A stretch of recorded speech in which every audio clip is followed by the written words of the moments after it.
আসন্ন ত্রয়োদশ জাতীয় সংসদ নির্বাচনকে সামনে রেখে নির্বাচনী মাঠে সক্রিয় বিএনপি। ঢাকার ৭ আসনের দলটির মনোনীত প্রার্থী আলহাজ হামিদুর রহমান হামিদের গণসংযোগ ও সাংগঠনিক কার্যক্রম নিয়ে বিস্তারিত জানাচ্ছি আমি জয়নাল আবেদিন।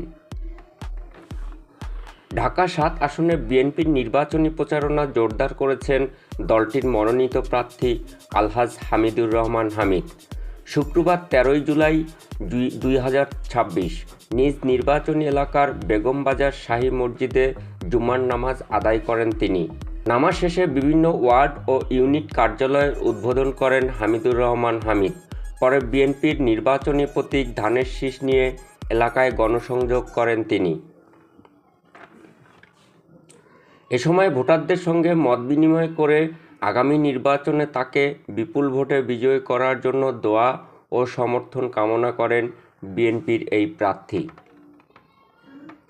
গণসংযোগকালে উপস্থিত ছিলেন এলাকার গণ্যমান্য ব্যক্তিবর্গ সহ ৩১ নম্বর ওয়ার্ড বিএনপির সভাপতি ইমরান আহমেদ রনি, সহসভাপতি শাকিল আহমেদ জুলেট এবং স্থানীয় বিএনপি ও অঙ্গ সংগঠনের নেতৃবৃন্দ।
আমরা দল মূল্যায়ন পেয়েছি।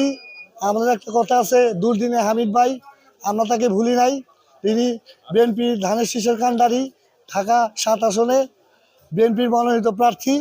আপনারা জানেন যে উনি নির্বাচনের আগে থেকেই ঢাকা ৭ আসনের সকল মসজিদ মাদ্রাসা ব্যক্তিগতভাবে অনুদান দিয়েছেন এবং বিভিন্ন সমস্যার সমাধান করেছেন।